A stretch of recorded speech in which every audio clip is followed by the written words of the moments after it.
नमस्कार, आप देख रहे हैं जेएमडी न्यूज और मैं हूं आपके साथ में शोभित पाठक। रण क्षेत्र में आपका बहुत बहुत स्वागत है। यूपी की सियासत में हलचल तेज हो चुकी है। बयान ऐसे सामने आ रहे हैं जैसे 2027 का चुनाव अभी से शुरू हो गया हो। ऐसे में बड़ा सवाल यही है कि क्या बीजेपी के भीतर सब कुछ ठीक है या फिर चुनाव से पहले नई खींचतान खुलकर सामने आ रही है। पश्चिमी यूपी की राजनीति उस वक्त अचानक गर्मा गई जब अंतर्राष्ट्रीय जाट संसद के मंच से संजीव बालियान का गुस्सा खुलकर सामने आया। पोस्टरों से जाट शब्द हटाने के निर्देश पर उन्होंने नाराजगी जताई। उनका बयान साफ तौर पर सिस्टम और प्रशासन के खिलाफ असंतोष की ओर इशारा करता हुआ नजर आया। राजनीतिक जानकार इसे सिर्फ एक नेता की प्रतिक्रिया नहीं बल्कि जाट समाज की भावना से इसे जोड़कर देख रहे हैं। पश्चिमी यूपी में जाट वोट बैंक की अहम भूमिका है और ऐसे में ये मुद्दा चुनाव से पहले बीजेपी के लिए चुनौती बन सकता है। इसी बीच साक्षी महाराज का बयान भी चर्चा में आ गया है। उन्होंने लोधी समाज की हिस्सेदारी को लेकर खुलकर अपनी बात रखी। उनका कहना है कि समाज को सरकार और संगठन में उचित प्रतिनिधित्व मिलना चाहिए और बड़े पदों तक पहुंचना चाहिए। इससे साफ संकेत मिलता है कि बीजेपी के भीतर अलग अलग सामाजिक वर्ग अब अपनी राजनीतिक हिस्सेदारी को लेकर ज्यादा मुखर हो रहे हैं। डिबेट में आगे बढ़ेंगे, लेकिन उससे पहले देखिए हमारी खास रिपोर्ट।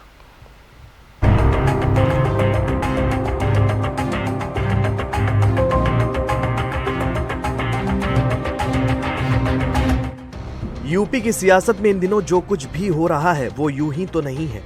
बीजेपी सपा पूरी तरह से चुनावी बोर्ड में आ चुकी है और अंदर ही अंदर हलचल तेज हो रही है। बयान भी ऐसे आ रहे हैं जो यूपी की सियासत में राजनीतिक हलचल बढ़ा रहे हैं। ऐसे में सवाल बड़ा है कि क्या बीजेपी के भीतर सब ठीक है या फिर चुनाव से पहले नई खींचतान शुरू हो चुकी है। बता दें कि पश्चिमी यूपी की सियासत उस वक्त अचानक गर्मा गई जब अंतर्राष्ट्रीय जाट संसद के मंच से संजीव बालियान का गुस्सा खुलकर सामने आया। कार्यक्रम के पोस्टरों से जाट शब्द हटाने के प्रशासनिक निर्देश ने उन्हें बेहद आहत कर दिया। मंच से उन्होंने साफ शब्दों में कहा कि वे सिर्फ मेहमान मुख्यमंत्रियों के सम्मान में चुप हैं, वरना उन्हें कोई रोक नहीं सकता था। जानकार उनके इस बयान को सीधे तौर पर सरकार और प्रशासन के खिलाफ नाराजगी के रूप में देख रहे हैं।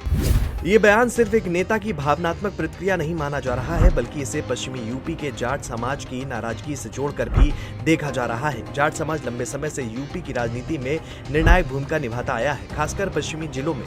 ऐसे में चुनाव से पहले इस तरह का बयान बीजेपी के लिए चिंता का विषय बन सकता है।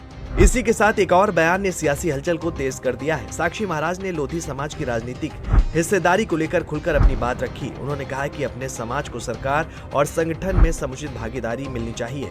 इतना ही नहीं, उन्होंने ये भी कहा कि लोधी समाज के लोग राज्यसभा, एमएलसी, राज्यपाल और यहाँ तक कि मुख्यमंत्री पद तक पहुँचने चाहिए। ये बयान इस बात का संकेत है कि बीजेपी के भीतर अलग अलग सामाजिक वर्ग अपनी अपनी राजनीतिक हिस्सेदारी को लेकर ज्यादा मुखर हो रहे हैं। जानकार ये मानते हैं कि ये पहली बार नहीं है जब बीजेपी के भीतर इस तरह की आवाजें उठी हों। इससे पहले भी बृजभूषण शरण सिंह जैसे नेताओं ने ब्राह्मण समाज से जुड़े मुद्दों को लेकर नाराजगी जताई। ब्राह्मण विधायकों की बैठकों और उनके बयानों ने भी ये संकेत दिया था कि पार्टी के भीतर सामाजिक संतुलन को लेकर कुछ असंतोष जरूर है। यानी जाट, लोधी और ब्राह्मण तीनों बड़े सामाजिक वर्गों से जुड़ी आवाजें अब खुलकर सामने आ रही हैं। अब सवाल ये है कि क्या बीजेपी के भीतर वाकई सब कुछ ठीक नहीं है या फिर ये एक सोची समझी चुनावी रणनीति का हिस्सा है। राजनीतिक जानकारों का मानना है कि 2027 के विधानसभा चुनाव को देखते हुए हर समाज और वर्ग अपनी ताकत दिखाने में जुटा है। नेता अपने अपने समाज के मुद्दों को उठाकर न सिर्फ अपनी पकड़ मजबूत कर रहे हैं बल्कि पार्टी के अंदर अपनी अहमियत भी दिखाना चाहते हैं। दूसरी तरफ योगी आदित्यनाथ के नेतृत्व में बीजेपी कानून व्यवस्था, इंफ्रास्ट्रक्चर और विकास के मुद्दों को लेकर जनता के बीच जाने की तैयारी कर रही है।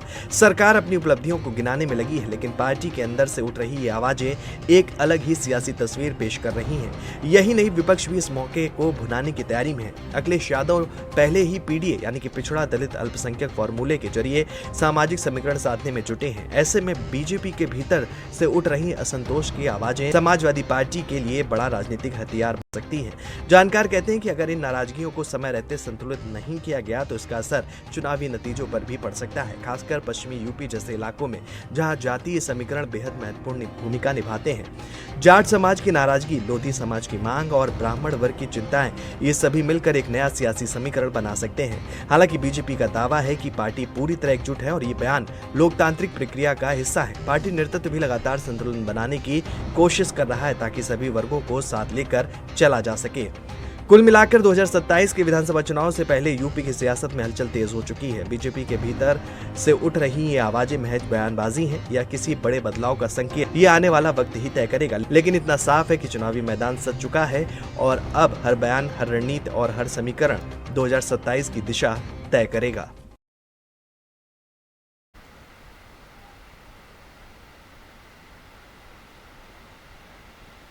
इससे पहले भी ब्रजभूषण शरण सिंह ब्राह्मण समाज से जुड़े मुद्दों पर नाराजगी जता चुके हैं। अभी एक बार फिर उन्होंने देश में दो खलनायक, एक मुस्लिम और दूसरा सवर्ण, ब्रजभूषण शरण सिंह ने अपनी बयान के पक्ष में तर्क देते हुए कहा कि सभी समस्याएं मुसलमानों के कारण होती हैं तो उनका साथ देने के लिए कौन खड़ा है। भारतीय जनता पार्टी को छोड़कर तमाम पार्टियां उनके साथ खड़ी हैं। और इसके बाद उन्होंने सवाल किया कि सवर्णों के साथ खड़े होने के लिए कौन सी पार्टी है। वहीं ब्राह्मण विधायकों की बैठकों और बयानों ने पार्टी के अंदर सामाजिक संतुलन को लेकर तमाम सवाल खड़े किए थे। यानी अब जाट, लोधी और ब्राह्मण तीनों बड़े वर्गों की आवाजें सामने आ रही हैं जो पार्टी के भीतर चल रही हलचल को साफ दिखाती हैं। वहीं विपक्ष भी पूरी तरह सक्रिय है। अखिलेश यादव पीडीए यानी कि पिछड़ा दलित अल्पसंख्यक फॉर्मूले के जरिए सामाजिक समीकरण साधने में जुटे हैं। ऐसे में बीजेपी के अंदर की हलचल विपक्ष के लिए बड़ा मुद्दा बन सकती है। कुल मिलाकर 2027 के चुनाव से पहले यूपी की सियासत गर्म होती जा रही है। ये बयान महज शब्द नहीं बल्कि बदलते राजनीतिक समीकरणों के संकेत दे रहे हैं और इसका यूपी विधानसभा चुनाव में कितना असर पड़ेगा, इन्हीं सब मुद्दों पर विस्तार से बातचीत करेंगे। हमारे साथ में राघवेंद्र सिंह चौहान जी हैं, प्रवक्ता बीजेपी, वो हमारे साथ जुड़ चुके हैं। जगदीश सिंह जी हैं, प्रवक्ता समाजवादी पार्टी के, वो भी हमारे साथ जुड़ चुके हैं। सुनील त्रिपाठी जी हैं, वरिष्ठ प्रवक्ता पत्रकार हैं, वो भी हमारे साथ जुड़ चुके हैं। मनीष शर्मा जी हैं, राजनीतिक विश्लेषक हैं, वो भी हमारे साथ जुड़ चुके हैं। आप सभी का हमसे जुड़ने के लिए बहुत बहुत धन्यवाद। शुरुआत करना चाहूंगा राघवेंद्र जी आपसे। इन दिनों राजनीति में सब कुछ ठीक होने के बावजूद सब कुछ ठीक नहीं लग रहा है। संजीव बालियान की नाराजगी ने कई सवाल खड़े कर दिए हैं। अपनी ही सरकार और प्रशासन पर वो जमकर बरस रहे हैं। कह रहे हैं कि प्रशासन ने कार्यक्रम के पोस्टरों से जाट शब्द हटाने के निर्देश दिए, जिससे बालियान बेहद आहत हो गए। उन्होंने मंच से हुंकार भरते हुए कहा कि वो सिर्फ मेहमान मुख्यमंत्रियों के सम्मान में झुके हैं, वरना किसी की औकात नहीं थी जो उन्हें रोक सके। उनके इस बयान को सीधे तौर पर योगी सरकार और स्थानीय प्रशासन के खिलाफ बगावत के रूप में देखा जा रहा है। क्या कुछ कहेंगे राघवेंद्र जी? धन्यवाद चैनल पर आमंत्रित करने के लिए। सभी साथियों को मेरा नमन, सभी को मेरा यथोचित अभिवादन। देखिए, ऐसा है कि चुनाव आगे आ रहा है और क्या कहूं, अखिलेश जी का पारिवारिक डेवलपमेंट अलायंस पीडीए जिसको वो कहते हैं, उसके तहत वो बुरी उम्र उड़ती रहती है। अरे अखिलेश जी का अलायंस जनता से है राघवेंद्र जी। जगदीश जी सुन लीजिए, आपका बारी है, आप जरूर। देखिए, ऐसा है, सुनना पड़ेगा। जनता सब जानती है और जनता सब मानती है और जनता सभी को पहचानती, मानती, जानती और पहचानती है। अखिलेश जी का जनता के साथ है। जगदीश जी सुन लीजिए, मैं आपके पास आऊंगा, पूरा मौका दूंगा बोलने के लिए जी। अखिलेश जी इंटरटेनमेंट के मूड में है, वो डिबेट नहीं करना चाहते। देखिए, ऐसा है कि भारतीय जनता पार्टी कभी भी दलगत, जातिगत और सामाजिक विषमताओं से दूर रहकर राजनीति करती है। हमारा एक एक कार्यकर्ता, एक एक नेता और एक एक हमारा जो समर्थक है, जो भारतीय जनता पार्टी को दिलो जान से चाहता है, भारतीय जनता पार्टी को दिलो जान से जिसने बिठाया है, आज इनकी केवल एक यही तो पीडीए की करतूत और कर्तव्य है कि इसकी वजह से इन्हीं के जो इन्हीं की पार्टी के हैं स्वामी प्रसाद मौर्य जी, वो खुद ही कहते हैं कि अखिलेश जी का जो पीडीए है वो चूचू का मुरब्बा है। अरे भाई, दूसरे पे उंगली उठाने से पहले एक उंगली अपनी तरफ भी तो करके देखिए कि आप किस चूचू के मुरब्बे पर बैठे हुए हैं। कभी पी को कहां लगा देते हैं, कभी डी को कहां लगा देते हैं, कभी ए को कहां लगा देते हैं। तो ऐसा नहीं चलेगा। समोसा और कचौड़ी क्या क्या बातें करते हैं। अरे आप जनता के बीच में रहने वाले लोग, आप आप जनता के बीच संजीव की बात बालियान के करेंगे बयान को लेकर तो- क्या कहेंगे? सवाल ये था मेरा, संजीव बालियान की देखिए, नाराजगी ऐसा है। क्या कुछ इशारा कर रही संजीव है? बालियान जी ने, मैं बता देता हूं, संजीव बालियान जी हमारी पार्टी के प्रतिष्ठित और निष्ठित नेता हैं, जो कि प्रतिष्ठित भी हैं और निष्ठावान भी हैं। निश्चित रूप से ये हमारे घर का अंदरूनी मामला है, हम बैठकर समझ लेते हैं और बैठकर बात कर लेते हैं, बैठकर बातों को अपने हिसाब से उनको सामंजस्य बना के चलते हैं। ऐसा नहीं है कि बालियान जी हमसे कोई दूर है या बालियान जी से भारतीय जनता पार्टी दूर है। भारतीय जनता पार्टी के वो प्रतिष्ठित और निष्ठित नेता हैं। निश्चित रूप से उन्होंने कोई इस तरीके की ना बात की, ना उस तरीके की कोई वो बात करना चाहते। भारतीय जनता पार्टी की सरकार पिछड़ों के साथ, दलितों के साथ, राघवेंद्र अल्पसंख्यकों जी, के साथ हमेशा है घर की और रहेगी। राघवेंद्र जी, सबका साथ, सबका विकास, ठीक सबका है। विश्वास, राघवेंद्र जिस पर जी, सरकार चलती है वही अरे सुन सरकार लीजिए चलती रहेगी। इसी राघवेंद्र तरीके जी, आप कह रहे हैं कि ये घर के मामले हैं, लेकिन इन दिनों ये मामले जो हैं घर में बहुत तेजी से बढ़ रहे हैं। संजीव बालियान जी हैं, साक्षी महाराज जी ने अभी लोधी समाज की एक बैठक की, उन्होंने भी मुख्यमंत्री दावेदारी तक बात कह दी। कल्याण सिंह के जो पोते हैं वो कह रहे हैं कि मुख्यमंत्री के दावेदार होने चाहिए। बड़ा बयान है ये, कोई छोटा बयान नहीं है। और इसके बाद भी आपके ही नेता ब्रजभूषण शरण सिंह भी ब्राह्मण वर्ग को लेकर जो नाराजगी उसको लेकर सरकार को आड़े हाथों ले चुके हैं। ऐसे में जब ये घर के मामले बढ़ रहे हैं, ऐसा ना हो कि 2027 तक बड़ा नुकसान कर जाए। राघवेंद्र जी, देखिए, भारतीय जनता पार्टी फायदे नुकसान की बातें हम लोग कम करते हैं। हम लोग जनता के बीच की बातें ज्यादा करते हैं, जनता के बीच में रहते हैं। जनता ने हमें यहाँ तक पहुंचाया है, जनता की नुमाइंदगी हम लोग करते हैं, सर्व समाज की बात करते हैं। ऐसा नहीं है कि हम लोग कहीं पर कोई इस तरीके की, मैंने अभी कहा तो, अब जगदीश जी का टर्म आए तो इनसे पूछिएगा कि इनके स्वामी प्रसाद मौर्य ने चूचू का मुरब्बा क्यों कहा पीडीओ? इन्हीं के तो नेता थे वो, और इन्हीं के साथ है, और इन्हीं के साथ गलबैया होती है उनकी। तो जो समोसा जलेबी की बात करने वाले लोग हैं, समोसा कचौड़ी की बात करने वाले लोग हैं, और जो भोंगी कहने वाले लोग हैं, एक साधु के रूप में जिसकी प्रतिष्ठा है, जनता में जिसकी निष्ठा है, उसके प्रति आप ढोंगी शब्द इस्तेमाल करेंगे तो आप तो चूचू को मुरब्बा हैं। ठीक है, जवाब ले लेते हैं जगदीश जी। जगदीश जी, जवाब ले लेते हैं आपसे। देखिए, संजीव बालियान जो है नाराज हैं, साक्षी महाराज अलग बात कह रहे हैं, ब्रजभूषण से जो है वो अलग बात कहते हुए नजर आ रहे हैं, लेकिन राघवेंद्र जी कह रहे हैं कि ठीक है, घर के मामले हम बैठ के जो है इनको सुलझा लेंगे। वो स्वामी प्रसाद मौर्य का जिक्र कर रहे हैं और पीडीए की बात कहते हुए नजर आ रहे हैं। क्या कुछ कहना चाहेंगे जगदीश जी? कुलभूषण जी, ऐसा है राघवेंद्र जी तो जगदीश जी करेंगे ही जगदीश जी, शोभित हूं मैं, डिबेट कुलभूषण नहीं कर रहा हूं जी। अच्छा, शोभित जी, कहना ये चाह रहा हूं कि राघवेंद्र जी की राघवेंद्र जी की मजबूरी है, ये बेचारे जो कहेंगे वो तो चिल्लाएंगे ही चिल्लाएंगे। लेकिन वास्तविकता ये है कि जब जहाज डूबता है तो चूहे और वो विभाग जाते हैं छोड़ करके कि कैसे। आज स्थिति है कि भारतीय जनता पार्टी से लोग भाग रहे हैं। अभी देखा आपने चूचू के मुरब्बे पर भी बोल दीजिए स्वामी प्रसाद के। हाँ, बोलेंगे, घबराइए नहीं, बोलेंगे। इतना हम घबराते नहीं। भारतीय जनता पार्टी का एक कार्यकर्ता थोड़ा धैर्य रखिए, पूरा धैर्य रखें, थोड़ा सा धैर्य रखिए। अहंकार आपका जनता खाने के लिए बैठी है, और ये जो है आप जो अहंकार में बोल रहे हैं, योगी जी में मठ में पहुंचा के समाजवादी आराम से ढोल ताशे के ताश मठ में पहुंचा देंगे, इसमें कोई दो राय नहीं। पिछले 10 साल से पहुंचा रहे हैं, पिछले 10 साल से वो पहुंचा रहे हैं। अरे बाप, पिछले 10 साल से पहुंचा रहे हो। ठीक है राघवेंद्र जी, बोलने कंप्लीट करने दीजिए जी। जगदीश जी प्लीज मुद्दे पर मना करिए। नहीं बोलेंगे हमने आपकी बात बड़ी धैर्यता से सुनी है जी। जगदीश जी प्लीज कंप्लीट करें। शोभित जी, ऐसा है कि हमारा जैसा राघवेंद्र जी ने कहा, सबका साथ सबका विकास, लेकिन विकास केवल एक का अडानी और अंबानी का विकास है इनके यहाँ। चंद पूंजीपतियों के लिए सरकार एज एजेंट काम करती है। आज देश में जो भ्रष्टाचार, महंगाई और जिस तरह से हर मोर्चे पे सरकार विफल हुई है, मोदी जी ने जिस तरह से देश की संप्रभुता को गिरवी रख दिया है, आज समझिए कि ये वो देश है भारत, जबकि मिसेस गांधी ने इंदिरा जी का फोन नहीं उठाया था।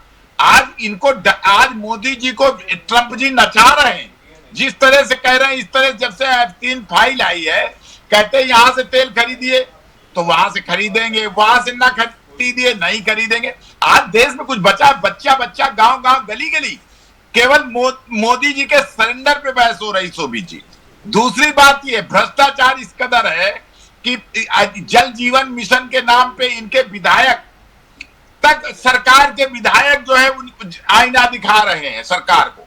आज ये समझ लीजिए जिस तरह से भ्रष्टाचार से आकंठ डूबी हुई भारतीय जनता पार्टी, पूरे देश को गुजराती लोग लूट रहे हैं, गुजराती कंपनियां।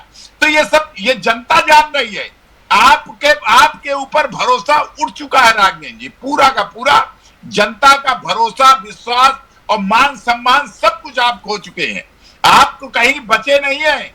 आप देखते जाइए, आप जिस सनातन के नाम पे आए थे, उस सनातन की प्रमुख पीठ, जो सर्वोच्च पीठ के शंकराचार्य को आप अपमानित करने, और सरकार उनके लिए षड्यंत्र करती है कि उनको घिनौने अपराध में फंसाने के लिए।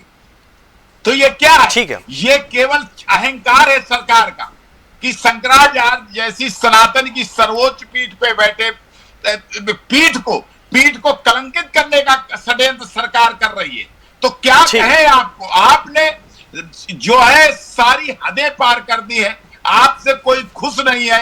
आप भले ही अपने मुंह मियां मिट्टू बन जाए शोभित जी, वो अलग बात है। ठीक है, जवाब ले लेते हैं। सुनील त्रिपाठी जी, रुक आपका करना चाहूंगा। मामला चुनाव से पहले गर्म होता हुआ नजर आ रहा है। राजनीति जो है वो इस वक्त उफान पर है, क्योंकि पश्चिमी यूपी पर समाजवादी पार्टी बीजेपी का खास फोकस है। आपने भी देखा होगा, समाजवादी पार्टी के मुखिया अखिलेश यादव जी ने जो है अभी रैली की है। बीजेपी की तरफ से तमाम नेता जो हैं वो भी वहां पर इससे पहले छोटी छोटी जनसभाएं करते हुए नजर आ रहे हैं। तो कह सकते हैं कि चुनावी संकनाद बच चुका है, बिगुल बच चुका है, शुरुआत हो चुकी है। मुद्दे पर आता हूं। जाट को लेकर, जाट वर्ग को लेकर जो है रस्साकसी भी देखने को मिल रही है। संगीत जो है बालियान है, वो सरकार को घेर रहे हैं, अपनी ही सरकार को लेकर, प्रशासन को लेकर, कार्यशैली पर उन्होंने तमाम जो है सवाल खड़े कर दिए। साक्षी महाराज भी बयान देते हुए नजर आ रहे हैं, बड़ा बयान वो दे गए हैं। इससे पहले भी सवर्ण समाज के मुद्दों पर भी लोगों की राय अलग अलग नजर आ रही है, खासतौर पर बीजेपी के अंदर। किस तरीके से देखते हैं? देखिए शोभित जी, भाजपा का परिवार बिखरता नजर आ रहा है। ये हम नहीं कह रहे हैं, कि जनता कह रही है, जिनके बीच हम जाते हैं। जिस तरह से संयुक्त परिवार बना था, हर जाति, हर धर्म, हर समाज के लोग जुड़े हुए थे बीजेपी से, उसका असर दिन प्रतिदिन खत्म होता चला जा रहा है। ये सत्य है कि योगी जी अगर उत्तर प्रदेश के मुख्यमंत्री न होती, इनका कोई भाजपा का और मुख्यमंत्री होता, तो जी तो अब तक भाजपा टूट गई होती। देखिए, हिंदुत्व के नाम पर, राष्ट्रवाद के नाम पर योगी जी को आज भी लोग पसंद करते हैं। हम टीवी बैठे कह रहे हैं शोभित जी, केवल हिंदुत्व के नाम पे। बाकी जो भाजपा ने किया है, सबसे बड़ा भाजपा ने तो अपने पैर कुल्हाड़ी मारी जिस दिन से यूजीसी ला के खड़ा कर दिया। ये जनता कहती कि आप राष्ट्रवाद का नारा देते थे, हिंदू राष्ट्र बनाने जा रहे थे, आज हिंदुओं को सड़क पे ला दिया आपने, जातियों में बांट करके। जो एक कहने का क्या कहा है कि मूठा होता था, उसको आपने उंगलियों विभाजित कर दिया। तो ये इसकी वजह से सवर्ण समाज भी अलग हो रहा है। और जो पश्चिमी जिसपे हम आप डिबेट कर रहे हैं शोभित जी, देखिए, पश्चिम की राजनीति को समझने के लिए मायावती जी ने कहा कि हम प्रदेश बना देंगे पश्चिम का। अभी उनका बयान ये भी आया है। पश्चिम की राजनीति को सभी लोग समझ रहे हैं, चाहे समाजवादी पार्टी हो और चाहे बहुजन समाज पार्टी हो, और भाजपा का तो गढ़ ही रहा है। जाटों के नेता इस तरह संजीव बलियान जो बयान दे रहे हैं, वो देख रहे हैं कि हवा भाजपा के विरोध में जा रही है, क्योंकि भारतीय जनता पार्टी अपने ब्यूरोक्रेट्स को कहीं संभाल नहीं पा रही है। आज तो मैं धन्यवाद दूंगा मुख्यमंत्री जी को कि आप जैसे चैनलों पे, हम जैसे पत्रकारों ने मुद्दा उठाया कि कानून व्यवस्था ध्वस्त है, थाने में क्या हाल है, कोई सुन नहीं रहा, बिना पैसे पुलिस काम नहीं कर रही है। योगी जी ने 27 आईपीएस अफसरों तबादले किए। शोभित जी, हम लोग डिबेट पड़ी हुई, आप देख लीजिए, एक हफ्ते से हम लोग चिल्ला रहे हैं टीवी बैठ करके कि पूरा जिले में आप किसी जिले में चले जाए, पूरा जिला परेशान है पुलिस से। 80% पुलिस वाले सेवा में, फिरकी के जो लिखे वाले पुलिस लूट रहे हैं। तो ऐसी स्थिति जब आप तहसीलों को देख लीजिए, वहां भ्रष्टाचार है। और जिसकी बात आप कर रहे थे जगदीश जी बैठे, ये तो सत्य है कि कम से कम 5,000 करोड़ रुपए का जल शक्ति मिशन घोटाला हुआ है। मैं बार बार कहता हूं कि रमाकांत पांडे जी जल निगम की एमडी है, उन्होंने स्पून इंडिया काम दिया है, जो जिसका मालिक जेल भी गया है और रिवर फ्रंट घोटाले में उसकी सीबीआई जांच कर रही है। इससे बड़ा दुर्भाग्य इस प्रदेश से क्या हो सकता है? अगर कोई फर्म एक ब्लैक लिस्ट होती है तो उसको कहीं काम नहीं मिलता शोभित जी। लेकिन योगी जी के भ्रष्ट अफसर जो कसम खा गए हैं कि भाजपा सरकार को डुबा के ही मानेंगे, ऐसा ऐसा काम करते चले जा रहे हैं। यही काम अखिलेश जी की सरकार में हो रहा था। जनता त्रस्त हो गई थी, अखिलेश जी को नकार दिया। लेकिन अब किस लोग देख रहे हैं कि अगर तुलना किया जाए समाजवादी पार्टी फिर हमारे ठीक है। तो आने वाले समय में मैं बड़ा निवेदन साहब कहना चाह रहा हूं, चौहान साहब हमारे बड़े भाई हैं, आप भी बीच में लोग रहते हैं, लोगों का रुझान इस समय समाजवादी पार्टी तरफ ज्यादा जा रहा है। और जिस तरह देखिए समाजवादी पार्टी के वरिष्ठ नेता शिवपाल जी ब्राह्मण वर्ग को साधने का पूरा प्रयास कर रहे हैं और उन्होंने सम्मान भी किया है। मैं उनको व्यक्तिगत भी जानता हूं कि शिवपाल जी से वरिष्ठ नेता समाजवादी पार्टी में कोई नहीं है और इस बार शिवपाल जी अखिलेश जी के साथ में है।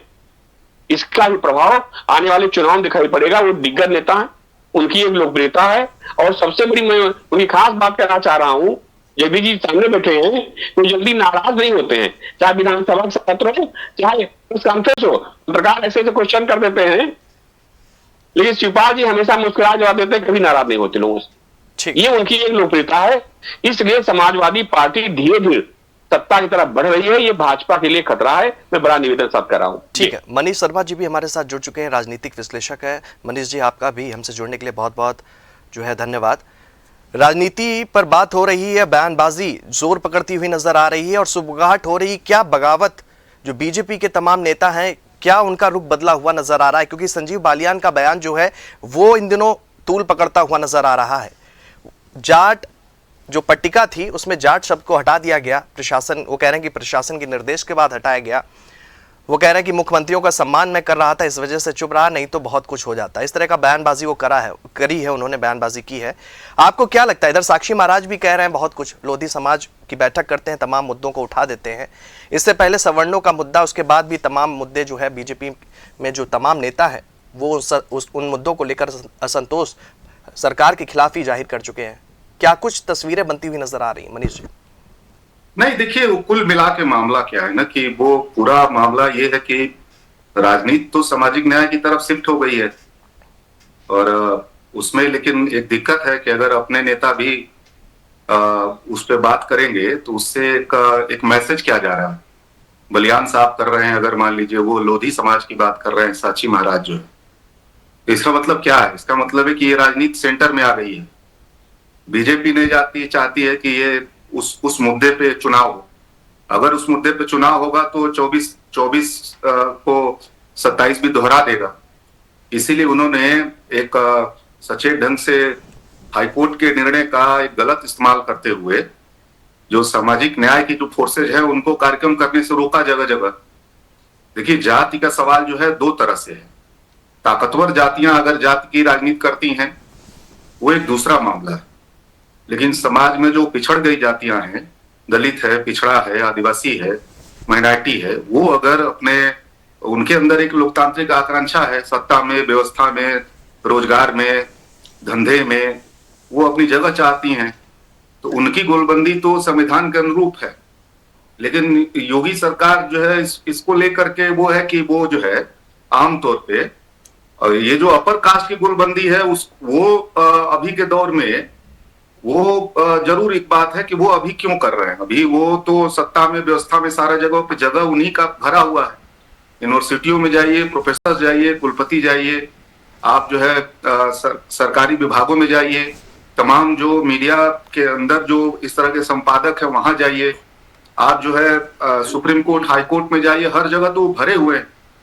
अब मान लीजिए एक आकांक्षा जगी है पिछड़े दलित समाज के अंदर कि हमें भी जगह मिलना चाहिए, हमें भी जो है सत्ता में ही केवल नहीं, व्यवस्था के अंदर हमको भी जगह मिलना चाहिए। वो राजनीति 24 के बाद शिफ्ट हुई है ना, तो वो एक घबराहट है, उसका कोई जवाब अभी बीजेपी नहीं दे पा रही। ठीक। दूसरा ये है कि उसका जो हिंदुत्व वाली जो राजनीति है उसको शंकराचार्य लगातार पंचर कर रहे हैं। वो लगातार उठा रहे हैं कि जो है राम मंदिर की प्राण प्रतिष्ठा में शंकराचार्य क्यों नहीं थे, या राम मंदिर का उद्घाटन हुआ तो उसमें जो है अधूरा राम मंदिर था, उसमें शिखर नहीं लगा था, उसमें जो है ध्वज नहीं लगा था, उसके बावजूद क्यों कर दिया गया। वो जो है आप देखिए कि वो कुंभ मेले का सवाल उठा रहे हैं मौतों का, वो विश्वनाथ कॉरिडोर के मसले को उठा रहे हैं जिसमें 100 छोटे छोटे मंदिरों को गिरा दिया गया। वो जो है रानी लक्ष्मीबाई का नहीं, रानी अहिल्याबाई का जो मंदिर खास तरह से गिराया गया उस पर सवाल उठा रहे हैं। वो उठा रहे हैं कि उत्तर प्रदेश बीफ के मामले में देश के अंदर सबसे बड़ा प्रदेश बन गया है। माने पूरे देश से जो बीफ का व्यापार होता है उसका 50% उत्तर प्रदेश से होता है, और उसमें सब भाजपा के नेता शामिल हैं। यहाँ तक कि महाराष्ट्र में भी गडकरी का नाम आ रहा है कि उनके भी उसमें इन्वॉल्व है। वहां की जो बड़ी फैक्ट्री है महाराष्ट्र में, उत्तर प्रदेश के बाद दूसरा स्थान महाराष्ट्र का आता है बीफ व्यापार में। तो मेरा ये कहना है कि ये दो मोर्चे पे घिर गई है ना, सामाजिक न्याय के मोर्चे पे घिर गई है और हिंदुत्व के भी मोर्चे पे पहली बार उसको झेलना पड़ रहा है। अब इसका कोई उसके पास जवाब नहीं मिल रहा है, और इसके चलते पार्टी के अंदर ही बहुत सारे अंतर विरोध खड़े हो रहे हैं। ये बलियान का, साक्षी महाराज का ये जो डिबेट है, इस डिबेट को आप ऐसे देखिए कि पार्टी के अंदर ही इस पूरे मसले पे अंदरूनी संकट में फंस गई है बीजेपी। ठीक है, जवाब ले लेते हैं। बाहर का मुकाबला नहीं कर पाते सामाजिक न्याय के मोर्चे पे, हिंदुत्व के मोर्चे पे। ठीक, अंदर ही अब अंतर्मुखी होती जा रही बीजेपी, उसको कैसे निपटेगी ये देखना होगा। जी ठीक है राघवेंद्र जी, रुक आपका करना चाहता हूं। देखिए, एक तरफ बीजेपी की तरफ से बीजेपी के तमाम मंचों पर बड़े बड़े नेता ये कह रहे हैं कि सब कुछ ठीक है, सुरक्षा की बात कर रहे हैं, विकास की बात कर रहे हैं, विकास के मॉडल की बात कर रहे हैं, और तमाम निवेश की भी बात कर रहे हैं कि यूपी में तमाम निवेश हुआ है इस सरकार में। लेकिन एक दूसरा दर्पण भी है, जब शुरुआत होती है कि संगठन सरकार में कौन बड़ा है, तब ये होता है कि ये तो घरेलू मामला था। फिर इसके बाद निकल कर आता है ब्राह्मण वर्ग के जो विधायक वो अलग बैठक करते हैं, उसको लेकर भी आता है कि ये घरेलू मामला था। इसके बाद शंकराचार्य विवाद को लेकर भी बीजेपी के तमाम नेताओं की बयानबाजी अलग अलग निकल कर आती है। इसके बाद अब करंट के मुद्दों पर आ जाता हूं तो जाट समुदाय को लेकर आपके ही कद्दावर नेता जो है सरकार से सवाल पूछते हुए नजर आ रहे हैं। साक्षी महाराज जी कह रहे हैं कि लोधी समाज को समुचित प्रतिनिधित्व देने की मांग वो कर रहे हैं, कह रहे नहीं मिल रहा है। संजय निषाद जी अलग मंच पर रो रहे हैं, वो कह रहे हैं कि हमारी बहन बेटियों के साथ बलात्कार किया जा रहा है, उन्हीं के शब्द हैं ये। तो ऐसे में जब ये खींचतान हो रही है और एक तरफ बीजेपी कह रही है कि सब कुछ ठीक है, कहीं कोई दिक्कत नहीं है और 2027 में भी हम सरकार बनाएंगे, कैसे बात बनेगी, ये बड़ा सवाल है। राघवेंद्र जी। जी शोभित जी, मैं बड़ी बेबाकी के साथ कहना चाहता हूं, ये बगावत नहीं, पार्टी के भीतर सामाजिक संवाद की बात करना कोई बगावत नहीं। और रही बात, ये भारतीय जनता पार्टी में ही पॉसिबल है, क्योंकि ये केवल एक परिवार की पार्टी नहीं है। हम सर्व समाज का समर्थन करते हैं, सर्व समाज की बात करते हैं। अब आप आ जाइए बालियान जी पर। बालियान जी ने यही तो कहा कि जाट शब्द हटाने पर नाराज होना और साक्षी महाराज जी का लोधी समाज की हिस्सेदारी की बात करना, ये इस बात को दर्शाता है कि भारतीय जनता पार्टी के अंदर सामाजिक वर्ग खुलकर अपनी बात रख सकते हैं। लेकिन राघवेंद्र जी, बात रखने की स्वायत्तता जाती है, और निश्चित रूप से वही पार्टी बड़ी पार्टी बनकर आती है जिसमें इस तरीके की आजादी होती है। इस तरीके की आजादी वहां पर है, और अखिलेश जी की पार्टी में अखिलेश जी उनके सर्वे राघवेंद्र जी दूसरा बोलेगा। अखिलेश जी तो कहते हैं ना, मैं पूछना चाहता हूं कि अखिलेश जी के उस बयान का क्या हुआ जिसमें अखिलेश जी ने कहा था कि कांग्रेस बड़ी चालू पार्टी है, कांग्रेस से बचकर रहना। अरे भाई, आप उन्हीं के साथ गलबैया डालते हैं। राघवेंद्र जी, बात रखना और ताकत दिखाना दोनों में बहुत अंतर है। कितना माना राघवेंद्र जी, एक सवाल मैं इसमें ऐड कर लेता हूं, जवाब दे दीजिए। बात रखना और ताकत दिखाना, ये दोनों में बहुत अंतर है। आपने आधा बयान कोट किया है, मैं पूरा बयान बता देता हूं। साक्षी महाराज जी कह रहे हैं कि वो सियासी ताकत दिखाते हुए कह रहे हैं कि सरकार और संगठन में हमें समुचित भागीदारी चाहिए। ये समाज पूरी तरह राष्ट्रवादी है, लेकिन हमें अपने आत्मसम्मान से समझौता नहीं करना चाहिए। हमारे समाज के लोग राज्यसभा में जाने चाहिए, एमएलसी, गवर्नर और मुख्यमंत्री बनने चाहिए। उन्होंने कहा है कि हम प्रेशर नहीं बनाते, पर सरकार को दिखाना चाहते हैं कि लोधी समाज का सम्मान पार्टी में रखना है। ये ताकत दिखा रहे हैं, ये बयान वो बात नहीं रख रहे। आप ही कह रहे हैं ना जी। कि उन्होंने कहा हम प्रेशर नहीं बनाते, हम प्रेशर नहीं बनाते, ये तो कह रहे हैं आप ना। लेकिन अब तो बनाएंगे, लेकिन अब बनाएंगे। सुनिए सोभित जी, मेरी बात सुनिए जी। देखिए ऐसा है, आप ही की बात को मैं कोट करते हुए कह रहा हूं कि आपने कहा कि प्रेशर नहीं बनाते। तो देखिए, ये प्रेशर बनाने में प्रेशर कुकर हो जाता है आदमी, और इसी द्वंद्व से समाजवादी पार्टी विघटित हो गई, और इसी द्वंद्व से जो बसपा थी, बहुजन समाज पार्टी, ये प्रेशर कुकर बनकर सब लोग रह जाएंगे। भारतीय जनता पार्टी का कार्यकर्ता अपनी बात रखने के लिए स्वायत्त अपनी बात रखने बीच के माननीय त्रिपाठी जी हमारे चैनल पर बैठे हुए हैं, ब्राह्मण समाज से हैं, शर्मा जी हैं, मैं नहीं जानता ब्राह्मण समाज से वो भी हैं। अपनी बात हर एक को रखने का अधिकार होना चाहिए, राघवेंद्र जी, लेकिन प्रेशर बनाने का अधिकार किसी को अभी नहीं तक बात जो है, बिल्कुल मैं आपकी बात से पूरी तरीके से सहमत हूं। इसीलिए आगे बढ़ती फिर है। सवाल उठता है कि ब्राह्मण वर्ग अपनी आवाज उठा रहा है, उसका आंदोलन सड़कों पर नजर आ रहा है। लोधी समाज को लेकर साक्षी महाराज प्रतिनिधित्व करते हुए नजर आ रहे हैं। जाट को लेकर संजीव बालियान का बयान फिर निकलकर सामने आ रहा है। क्या ये तीनों वर्ग बीजेपी पर दबाव बनाने की कोशिश कर रहा है? फिर ये सवाल उठकर निकलकर सामने आएगा, फिर क्या कहेंगे जी? ऐसा है, मैंने क्या कहा, हर वर्ग को, शोभित जी मैं आपको भी उसमें शामिल करता हूं जी। अभी शर्मा जी ने कहा कि बड़े बड़े पदों पर वो बैठे हैं, ऐसे बैठे हैं, वहां पर ये बैठे हैं, वो बैठे हैं। देखिए, हर व्यक्ति को अपनी बात कहने का अधिकार है। भारतवर्ष में क्या है, लोकतंत्र है ना, तभी तो ये अधिकार है, और ये अधिकार न किसी से छीना जाता है और न छीना जाएगा। ये अधिकार सबको है, सीमित रूप से अपनी बात रखने का अधिकार। अभी आपने ही अपने चैनल पर खुद शोभित जी स्वीकार किया कि उन्होंने कहा कि प्रेशर ना बनाते हुए, भाई अपनी बात कहने का अधिकार जगदीश जी को भी है, अपनी बात कहने का अधिकार शोभित जी को भी है, और अपने उचित फोरम पर बात कहने का अधिकार सभी को है। तो वो अपनी बात कह रहे हैं, अपनी बात चुनाव के टाइम कह रहे हैं, तो उनके लोगों को यही मूल विषय है कि चुनाव के समय ये सारी चीजें निकलकर सामने आ रही। राघवेंद्र जी को मंत्री बनाया जाए, लेकिन प्रेशर नहीं है, उन्होंने माना इस बात। ठीक है, जवाब ले लेते हैं जगदीश सिंह जी। प्रेशर नहीं है, कह रहे हैं कि ठीक है अपनी बात रख रहे हैं, कि चुनाव के समय बात रख रहे हैं। कहीं ऐसा ना हो कि चुनाव के वक्त ये बात थोड़ी सी आगे ना निकल जाए। आपको क्या लगता है? राघवेंद्र जी ने तमाम सवाल खड़े किए। जगदीश जी अनम्यूट कर लें, अनम्यूट कर लें ताकि आपकी आवाज हम तक मिल पाए जी।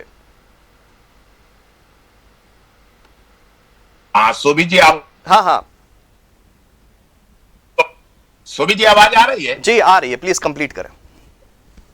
कहना यह चाह रहा था कि देखिए, ये राजनीति में मनोवैज्ञानिक प्रेशर होता है।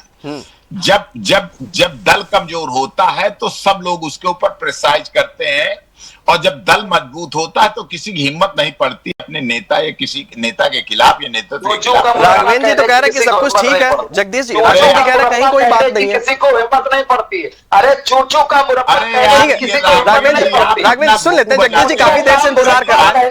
राघवेंद्र जी देखिए, आपकी बात को उन्होंने सुना था। ये बहुत गलत बात है। ठीक है, जगदीश जी काफी देर से इंतजार कर रहे हैं। जगदीश जी ठीक है, उत्तर ले लेते हैं। जगदीश जी काफी देर से इंतजार कर रहे थे, प्लीज जगदीश जी कंप्लीट करें।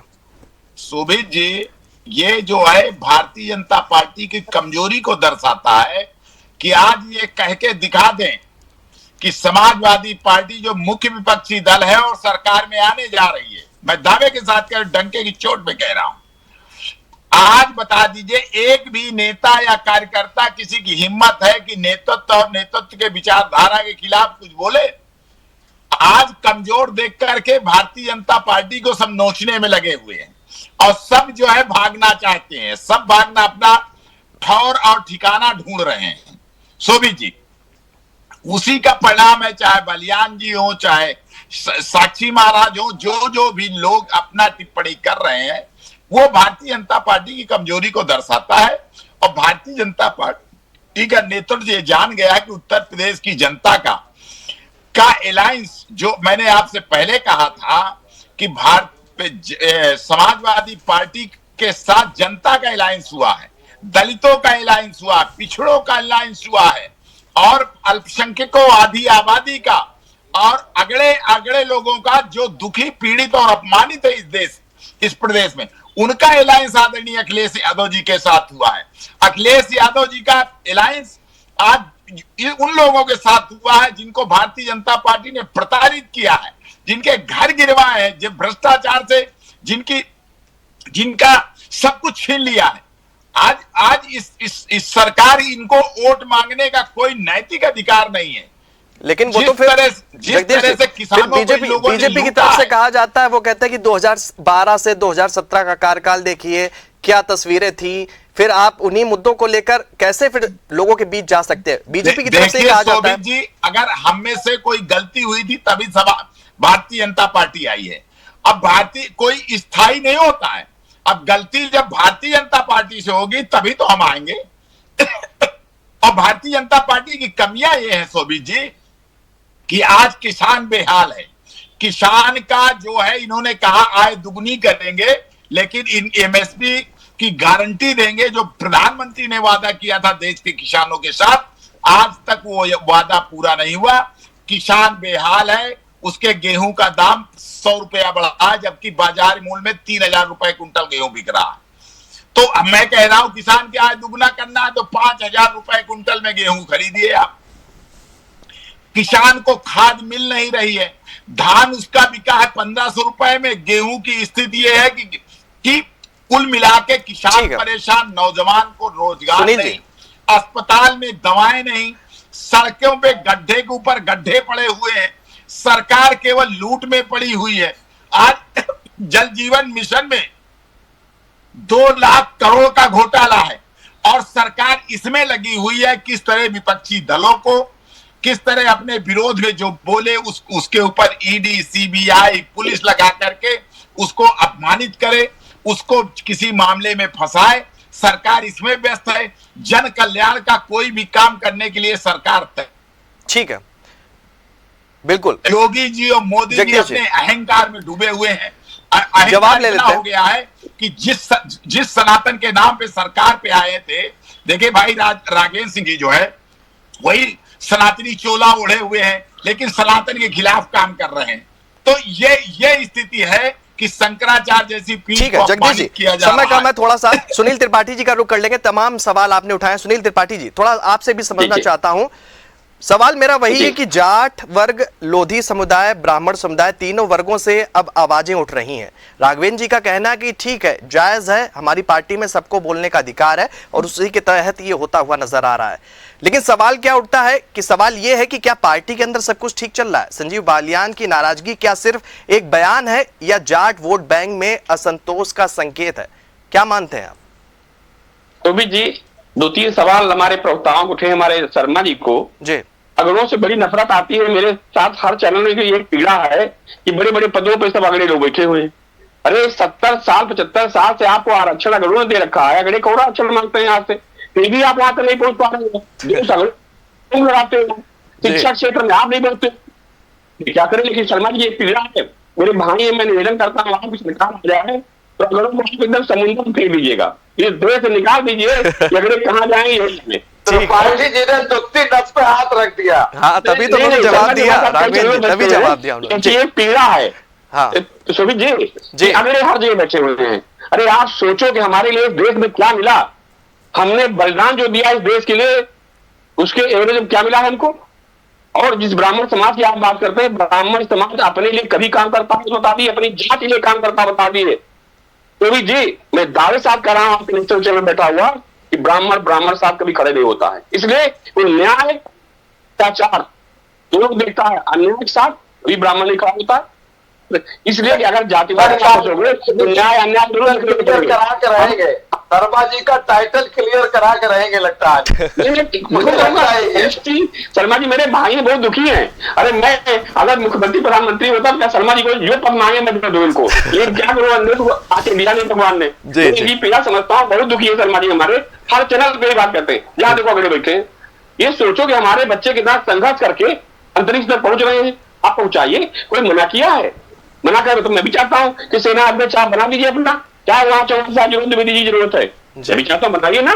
70 सालों क्या किया आपने? अपने लोगों से पूछिए कि जिस आरक्षण के नाम पर आप लोग मौज कर रहे हैं, कितना आप लोगों के समर्थन करते हैं। तो भी जी मैं नाम नहीं लूंगा, मेरे परम मित्र थे, दलित समाज से आते थे, उनके वहां उनकी वर्ग का एक आदमी आया और इतनी गंदी गाली दी, उन्होंने कहा गाली चले आते पता नहीं कहाँ से। उन्होंने कहा भाई ये बताओ आप ब्यूरोक्रेट्स हो गए हो, ये भी तो बेचारा आ रहे हैं, गांव के हैं, इनसे कौन बात करे। ये इस मानसिकता ब्यूरोक्रेट्स में बता रहा हूं। दूसरी बात सुन लीजिए, किसानों बात किया जदी जी ने, किसान हर सरकार में बदहाल रहा है। ये दुर्भाग्य है इस देश के किसानों का कि कहीं 19 तो कहीं 20 आपकी भी सरकार में किसान लाठी खाता था खाद को लेकर के, मैंने खबरें भी लिखी है जदी जी। लेकिन एक चीज आपने अच्छी भी की, आपने सिंचाई माफ किया, लगान माफ किया, चुंगी माफ किया, आपकी पार्टी द्वारा माफ किया, शर्मिला जी माफ किया, चाकले जी माफ किया हो। तो किसानों के लिए कुछ अच्छा काम भी हुआ, कुछ बुरा काम भी हुआ, भाजपा भी आई। किसान हमेशा सूदखोरों को चक्कर पा रहता था। तो जी 1 कुंटल ले जाओ, 1.5 कुंटल ले जाओ। चौहान जी अगर गांव बिलोंग करते होंगे, थोड़ा सा जल्दी कंप्लीट कर लीजिए, समय बढ़ रहा बहुत तेजी के साथ। 1 सेकंड हमको बस 1 मिनट दे दिए जी। उस किसान सम्मान निधि से एक फायदा हुआ कि जो बिचौलिए थे या सूदखोर से किसानों को उसमें मुक्ति हो गई। और फसल की अगर बात हम कर रहे हैं तो आलू को लेकर मैं भी चिंतित हूं कि मंडी में 60 रुपए किलो आलू बिक रहा है। तो भी चीज अब सोचिए, किसान जब खेत में निकालता होगा आलू तो किस रेट में आता हो, सरकार इस पर ध्यान दे रही है। और सबसे ज्यादा भ्रष्टाचार, मैं चौहान साहब से निवेदन साहब कर रहा हूँ, कृषि विभाग के अधिकारियों की संपत्तियों की जांच करा दीजिए। स्थिति कम निकल आए तो जो हिंदुस्तान सबसे कठिन सजा हो तैयार हो। इसलिए किसानों का मंत्री से लेकर संतरी तक सब बांट रहे हैं। सरकार जी आप नाम दीजिए, मैं जांच करा दूंगा। आप नाम दीजिए, मैं जांच करा दूंगा। ठीक है, जांच कराते मैंने आप अपनी संपत्ति जोड़ा दे कि कितना पैसा कमाए। ठीक है, ठीक है, सबके जांच होगी मेरे पास। ठीक है, ठीक है। सुनील जी जरा व्हाट्सएप कर दीजिएगा नाम। राजवीर जी कह रहे हैं कि हम जो है ठोस कदम उठाया जाएगा हमारी सरकार की तरफ से। वापस से आऊंगा आपके पास में मनीष जी रुक आपका करना चाहूंगा, वापस से मुद्दे पर आते हैं। साक्षी महाराज ने लोधी समाज की हिस्सेदारी की बात उठाई है, तो क्या बीजेपी में अब प्रतिनिधित्व को लेकर खींचतान नजर आ रही है, क्या मानते हैं आप? नहीं, असल में बीजेपी, देखिए बात इसको समझना चाहिए कि बीजेपी अभी उत्तर प्रदेश में थोड़ा एक कई तरह के संकटों से घिरी हुई है और जो उनके साथ खड़े हुए लोग हैं वो असुरक्षा बोध में, सामाजिक न्याय की तरफ से भी घिरी हुई है और हिंदुत्व के मोर्चे पे घिरी हुई है। अभी मान लीजिए सामाजिक न्याय वाले पे 14-24 में जो बना माहौल, जिसमें कि 35-37 सीट बीजेपी हार गई, अगर अयोध्या हार गई, उसके बाद लोगों को मानना था कि ये कोई जनरल बात था, शायद 24 में एक बार एक गफलत हो गई। लेकिन 27 आया है, अभी एक जनगणना शुरू हुआ, उसमें जात जनगणना में जाति का सवाल नहीं है जिसको मोदी जी ने वादा किया था, वो सवाल ही नहीं। यूजीसी को वापस कर लिया गया, यूजीसी चला गया वहां पे। तो ये मोर्चा तो अभी खुला हुआ है ना, फिर से वो ताजा हो गया 24 का मसला कि आरक्षण खतरे में है, सामाजिक न्याय खतरे में है और वो खतरे में है, संविधान खतरे में है। इस सच्चाई को आप कैसे नकार देंगे कि 4-4 लोकसभा के प्रत्याशी उस समय बोले थे कि 400 सीट इसलिए चाहिए कि हमको संविधान बदलना है, तो 240 पे आ गए। आप ध्यान दीजिए, बैसाखी पे है सरकार। वही परिणाम होंगे जो 400 कह रहे संविधान बदलने, इसीलिए बोले कुछ जो बयान दिए थे नहीं बोल रहे हैं। तो ये मैं कह रहा हूं कि अभी कुल मिला के ये बात चली गई है कि बीजेपी दलित पिछड़ा आदिवासी विरोधी है, ये बात 24 में चली गई। अब वो चली गई, अब वो बात आप हो सकता है कि आप माने कि नहीं वो गफलत में चली गई, लेकिन अभी जो बार बार चीजें हो रही उत्तर प्रदेश में, उसमें तो ये बार बार दिख रहा। अभी जो एनसीआरबी का रिपोर्ट है उत्तर प्रदेश में, उसमें उत्तर प्रदेश दो राज्यों में, 3 राज्यों में प्राथमिक है, सबसे प्रथम स्तर पे है जहां दलित उत्पीड़न हो रहा है, जहां माइनॉरिटी के ऊपर लिंचिंग हो रही है, जहां पिछड़ों के साथ अन्याय हो रहा है, माइनॉरिटी के साथ लिंचिंग हो रही है, तो आप अगर आंकड़ों को भी देखें, तथ्यों को देखेंगे ना, आप हवा में थोड़े हम बात कर रहे हैं। हम हवा में नहीं बात कर रहे हैं कि अभी अगर आप श्वेत पत्र जारी कर दीजिए ना उत्तर प्रदेश में, किन विभागों में किस हिस्से की ज्यादा भागीदारी है, क्या आबादी के हिसाब से कहीं भी भागीदारी है उत्तर प्रदेश के किसी भी विभाग में, किसी भी स्थान पे? ये हमारी पीड़ा थोड़े है, सच्चाई है। ठीक है, इस बात को कैसे आप नकार? जवाब ले लेते हैं मनीष जी। बिल्कुल जवाब नहीं, सुन लीजिए मेरी बात को। तो दूसरा ये है कि अब जो उसमें से जो उस समाज के लोग हैं, लोधी समाज के लोग हैं, और जो पटेल समाज के लोग हैं, जाट समाज के लोग हैं, बलियान साहब क्यों संकट में है?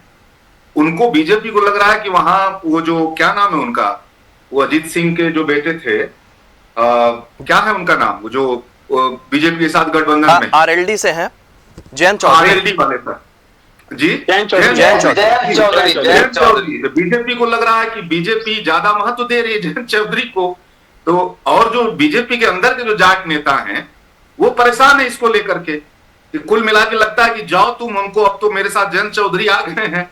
तो जयंत चौधरी और अजीत सिंह का कैरेक्टर रहा है, कब किसके साथ चले जाएंगे, कब किसके साथ रहेंगे। तो अब उस इलाके में जो बीजेपी के जाट नेता हैं वो संकट महसूस कर रहे हैं। एक दौर में कल्याण सिंह मुख्यमंत्री थे, और आज लोधी समाज जो है बीजेपी की प्राथमिकता में नहीं है। यहां तक कि जो जिसको ब्राह्मण समाज भी बोल रहे हैं, वो भी आप देखिए कि अलग से बैठक कर रहा है।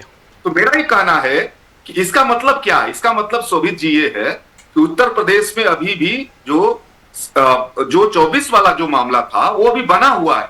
ठीक है, और अब बाहर से आक्रमण नहीं हो रहा है, अब अंदर से आक्रमण ज्यादा हो रहा है। ठीक है, जवाब ले लेते हैं राघवेंद्र जी से। जवाब बिल्कुल मनीष जी। ताकतें हैं, अब वो भी योगी को टारगेट कर रही है। एक बात, अंतिम बात मैं कह लूं, और दूसरा ये है कि योगी जी केवल बाहर से अपने नेताओं से यहां परेशान नहीं है। आप जो उप मुख्यमंत्री हैं दोनों, एक ब्राह्मण है और एक जो है वो मौर्य जी, वो हर बात पे योगी जी के खिलाफ बोलते हैं, अलग बार बयान देते हैं। शंकराचार्य पे भी अलग बयान दिया। दिल्ली में जो अमित शाह हैं वो परेशान है इधर योगी जी से। तो सारा झगड़ा बीजेपी के अंदर चला गया है, बीजेपी के बाहर का झगड़ा तो अभी है ही नहीं। वहां तो कोई मुकाबला करने की स्थिति में है ही नहीं, अंदर सारा झगड़ा खड़ा हो गया है। और ये इससे बड़ा कोई क्राइसिस बीजेपी के सामने क्या आ सकती है? जवाब ले लेते राघवेंद्र जी।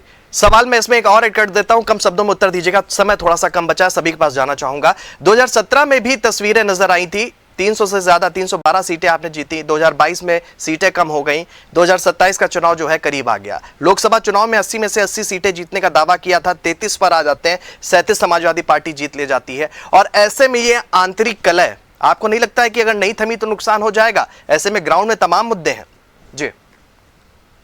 शोभित जी, मैं स्पष्ट रूप से कहना चाहता हूं कि देखिए, हवाई बातें करने से बात नहीं बनती। बीजेपी हिस्टोरिकली सोल्यूशन इंजीनियरिंग से चलती है और उससे ही हमने यूपी जीता है।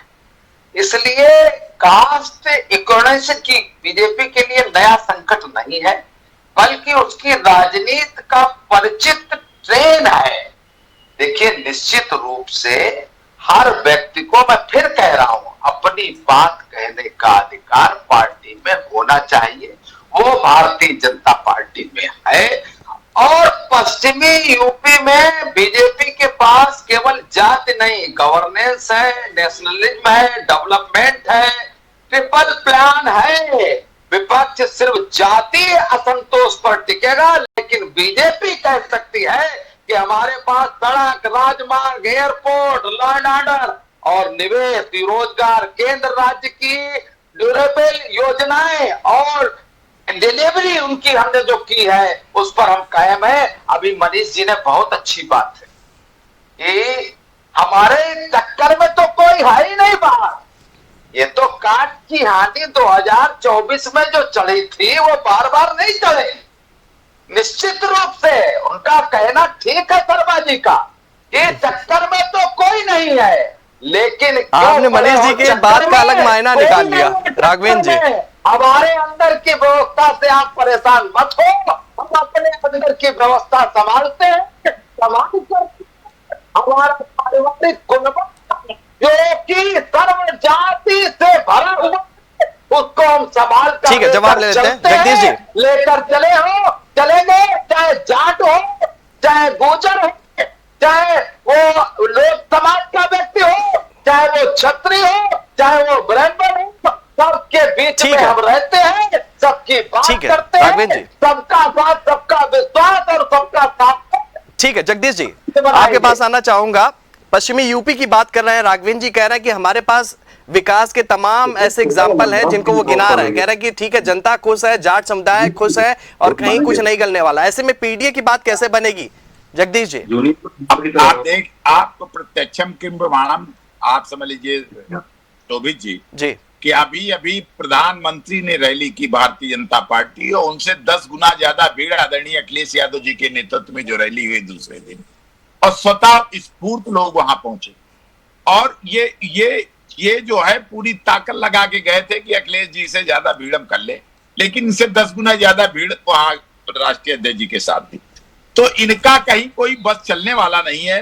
और सोशल इंजीनियरिंग की जो राघवेंद्र जी बात कर रहे हैं, ये सोशल इंजीनियरिंग को जानते ही नहीं, ये तो चोला धर्म का भाई से भाई को लड़ाने के लिए बैठे हुए हैं। और सोशल इंजीनियरिंग में ये है कि इनसे ना पिछड़ा खुश है, ना दलित खुश है। दलितों की बहनी बेटियों के साथ भारतीय जनता पार्टी के लोग अन्याय कर रहे हैं। आप समझ लीजिए इन्होंने दलितों का आरक्षण, पिछड़ों का आरक्षण छीना, जिसको अभी सुप्रीम कोर्ट ने अभी इनके उत्तर प्रदेश सरकार के आरक्षण पॉलिसी को नकारा है, उसको गलत ठहराया है। इन्होंने 69,000 शिक्षकों में जो पिछड़ों का आरक्षण छीना है, उनके मान सम्मान, स्वाभिमान और संवैधानिक अधिकारों पे जो चोट पहुंचाई है भारतीय जनता पार्टी की सरकार ने, उससे सब लोग आहत हैं। और बिल्कुल मुट्ठी तान करके पीडीए के रूप में आदरणीय अखिलेश यादव जी के नेतृत्व में बिल्कुल भारतीय जनता पार्टी को उसकी जगह में भेजने के लिए तैयार बैठे हैं। इनका ना कोई सोशल इंजीनियरिंग है, ना कोई इनका विजन है। और अगर समाजवादी विजन है, आदरणीय अखिलेश यादव जी का विजन है, जिस पे जनता को भरोसा। ठीक है सुनील त्रिपाठी जी, फाइनल कमेंट आपसे लूंगा। सोशल इंजीनियरिंग का जिक्र कर रहे हैं राघवेंद्र जी, और जगदीश जी की तरफ से पीडीए है। क्या वर्तमान अगर तस्वीर को देखते हैं तो किसकी बढ़त पाते हैं, कौन मजबूती के साथ जो है राजनीति में नजर आ रहा है? जी सुनील जी। देखिए सुमित जी, अब चुनाव नजदीक आ रहा है, सोशल इंजीनियरिंग भी याद आएगी, कौन किसने क्या किया है, इसका रिजल्ट जनता 27 चुनाव में सबको देगी। क्योंकि जनता बहुत समझदार है। और आपने भी देखा होगा कि पिछली बार भी मैंने चुनाव में सुमित जी भी चैनल पर कहा था जी, 80 पार 25 से 35 सीटें मेरा अनुमान था समाजवादी पार्टी को। उपचुनाव में मैंने कहा था कि 7 सीटें बीजेपी को, 2 समाजवादी पार्टी। नितिन जी बैठे थे मेरे साथ, समाजवादी प्रवक्ता हैं। अनुमान जो मीडिया लोग लगाते हैं वो कहीं कहीं सही निकलता है। तो सोशल इंजीनियरिंग कितनी कौन कर रहा है ये हमारे यहाँ पे चर्चा विषय नहीं है। ये आने वाले 27 चुनाव में सब जाहिर हो जाएगा। और सबसे मुख्य चीज, तो भी एक सेकंड बता दीजिए, नेता और पक्षी हवा देखते हैं, तूफान आता है तो आसमान से पक्षी उड़ना शुरू कर देते हैं। वही हाल नेताओं का है। नेता समझ लेता है कि पार्टी किस तरफ जा रही है, इसलिए उसमें भाग देने शुरू करके पार्टी किनारा कर लेता है। और सरकारों में नहीं देखा है। ठीक है मनीष जी, फाइनल कमेंट आपसे लेना चाहूंगा, 2 शब्दों में कंप्लीट कीजिएगा। आपको वर्तमान तस्वीर की बात करूं, अगर सियासत की, एक तरफ खींचातान, एक तरफ अंदरूनी कलह की बात की जा रही है, कैसे बात बनेगी? और वर्तमान में सवाल यही कि कौन भारी पड़ता हुआ नजर आ रहा है? मनीष जी प्लीज।